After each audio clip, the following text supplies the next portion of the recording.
conversar sobre a imaginologia do time baço, enfatizando a anatomia radiológica.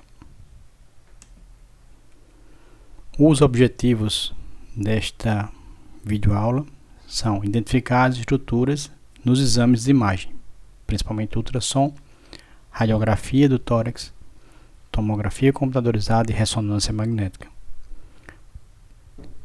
que são o timo e o baço. O timo se localiza no mediastino antero-superior, na transição entre o pescoço e o tórax.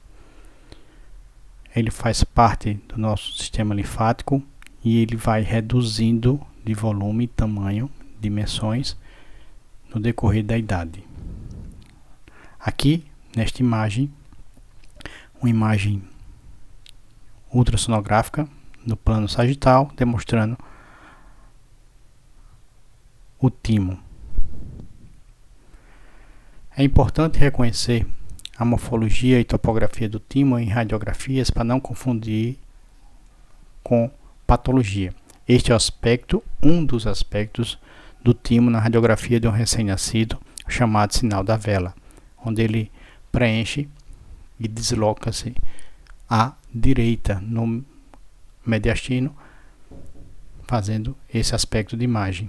E aqui uma evolução do timo com a redução gradativa volumétrica no decorrer da idade, comparando o recém-nascido, uma criança de 2 anos, e o timo no adulto. Outros sinais radiográficos de aspectos normais do timo, como o sinal da onda, onde ele se desloca à esquerda, sinal da incisura, com essa chanfradura entre transição do timo e estruturas mediastinais, e o sinal da vela, semelhante a uma vela de barco, com o maior componente tímico à direita no mediastino antero-superior, não devendo confundi-los com patologias em recém-nascidos. O aspecto do timo também pode ser quadrilateral, ocupando a maior parte do mediastino anterior, dando um aspecto na radiografia, como na tomografia, de um timo normal. Com o passar do tempo, ele vai evoluindo e reduzindo de volume, dando esse aspecto triangular, com o braço direito e esquerdo do timo, numa criança de 5 anos.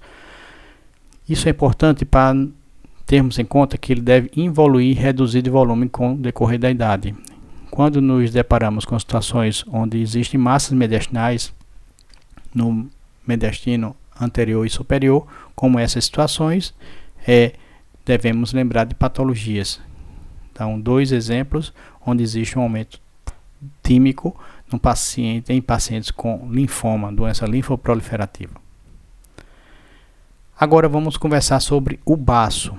O baço também faz parte do nosso sistema linfático e ele se localiza na linha média, na embriologia, ao 5 semanas de gestação, ligado a outras estruturas pelo mesentério dorsal, dentre elas o fígado, o estômago e a aorta.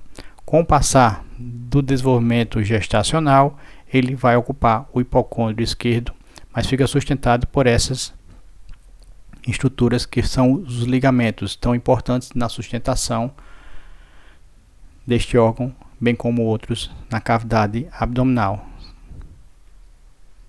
Aqui, os ligamentos, que são super importantes, como o ligamento gastroesplênico, ligamento espleno-renal, ligamento espleno-cólico, que ajudam na sustentação e topografia desse órgão no hipocôndrio esquerdo. O comprimento médio do baço, ele é até 12 cm, podendo chegar a 14, e a largura 7 e profundidade 4, em média nos adultos.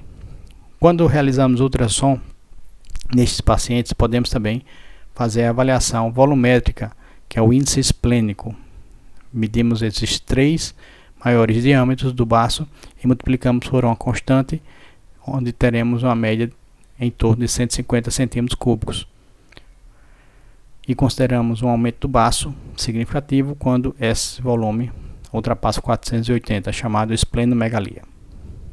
Aqui o aspecto normal do baço no exame de tomografia computadorizada multislice, uma tomografia com contraste que é realizada em diversas fases do exame, dentre elas a fase sem contraste, que é a primeira, a fase arterial após 20 segundos da injeção do contraste, portal 40 a 70 segundos e tardia. Então devemos conhecer o aspecto de realce normal do baço. Então, o baço é composto por uma polpa branca e uma polpa vermelha. A polpa vermelha é rica em lagos vasculares, então existe uma avidez pelo contraste, chegando primeiro na polpa vermelha do que na polpa branca e apresentando esse realce intenso da polpa vermelha, e não ocorre o realce da polpa branca nessa fase do exame chamada fase arterial. Vejamos bem que a aorta está repleta de contraste, contribuindo para a identificação da fase arterial neste paciente, bem como o realce da cortical medular nesta fase do exame. Só para confirmar que o baço ele é composto de polpa branca e polpa vermelha, a polpa branca constituída pelos folículos linfáticos, células retículo endoteliais, e a polpa vermelha, os lagos vasculares, como já foi dito. O realce é não homogêneo na fase arterial e posteriormente na fase portal, onde o contraste difunde-se de forma mais homogênea, não se vê a heterogeneidade entre polpa branca e polpa vermelha, não conseguindo caracterizar a diferença entre essas dois componentes do baço. Aqui novamente outros dois exemplos na fase arterial, né, onde você vê um realce de forma serpentina, também chamado assim, pela chegada do contraste na polpa vermelha e não chegada na polpa branca, dando esse aspecto de imagem. Novamente o aspecto de intenso realce no interior da aorta, ajudando a identificar a fase arterial do exame, bem como o realce da cortical renal nesse paciente. Aqui mostramos as três fases do exame: a fase sem contraste, onde não existe identificação de nenhum contraste na aorta, nem como órgãos abdominais; a fase arterial, intenso realce no interior da aorta; e o aspecto não homogêneo do realce no interior do baço, com realce primeiro da polpa vermelha e não realce da polpa branca. Numa fase posterior, com aquisição volumétrica na fase portal, nós observamos já um realce menos intenso no interior da aorta, bem como a homogeneidade do realce no baço, confirmando as diversas fases do exame.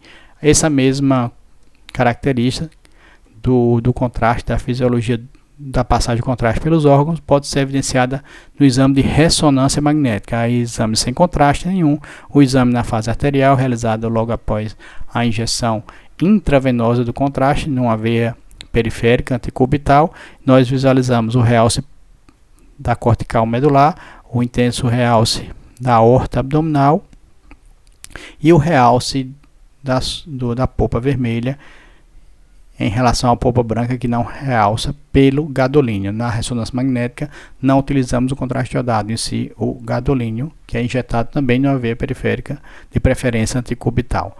Numa fase portal um pouco mais tardia, com 40 a 70 segundos do início do exame, esse contraste vai chegar a outras estruturas, então chegando muito bem também a medular renal, havendo uma homogeneização do realce, bem como a polpa branca. Então, nesse ponto aqui, não identificamos a diferença entre polpa vermelha e polpa branca, pois o contraste chegou em ambas.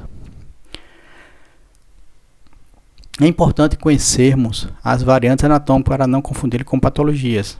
Então, nesse plano coronal de uma tomografia computadorizada do abdômen, vemos o fígado, rim direito, rim esquerdo, e aqui o baço com lobulações esplênicas. Isso não deve ser confundido com patologia, são apenas lobulações do baço. Outra variante anatômica, a poliesplenia, vários pequenos baços nesse paciente. Também a variante anatômica não deve ser confundida com patologia. Uma fase arterial do exame, um intenso realce na aorta abdominal. Neste outro caso, uma variante anatômica que deve ser conhecida, chamado baço errante. O baço não se localizou no hipocôndrio esquerdo, se localiza na região pélvica, podendo ser confundido com massas abdominais, mas vemos muito bem o pedículo vascular e a topografia do baço em posição ectópica, famoso baço errante. Aqui outra variante anatômica, o baço acessório, não deve ser confundido com nódulos esplênicos, é um baço arredondado junto à estrutura esplênica principal. Aqui já é um aumento do baço, tanto quanto do fígado. O fígado nós chamamos de hepatomegalia e o baço esplenomegalia. Existem várias causas de esplenomegalia. E aí vai ser importante correlacionar com dados clínicos laboratoriais de paciente. Eles podem ser devido a doenças congestivas, como insuficiência cardíaca, cirrose hepática, doenças hematológicas, como leucemia, hemoglobinopatias, doenças infecciosas, lembrar da mononucleose, doenças neoplásicas, lembrar das doenças linfoproliferativas, como linfoma, e também o aumento do baço pode ser dado doenças de depósito, dentre eles um exemplo, a amiloidose. Para finalizar, vamos lembrar desses casos clínicos. Qual a variante anatômica apontada na seta? Muito bem, baço acessório. E agora? Nessa fase do exame arterial, um enchimento bem intenso da aorta abdominal, nós vemos essa variante anatômica. Que variante é essa? Muito bem, poliesplenia. Agora, nesse plano coronal, um baço aumentado de volume, quase chegando na cavidade pélvica, esplenomegalia. E agora? Fase arterial do exame. Essa heterogeneidade do realce do baço indica uma fase arterial. E agora, qual o sinal apontado na seta nesses recém-nascidos sem queixas? O sinal da vela. Isso é um timo normal. Muito obrigado a todos. Até a próxima.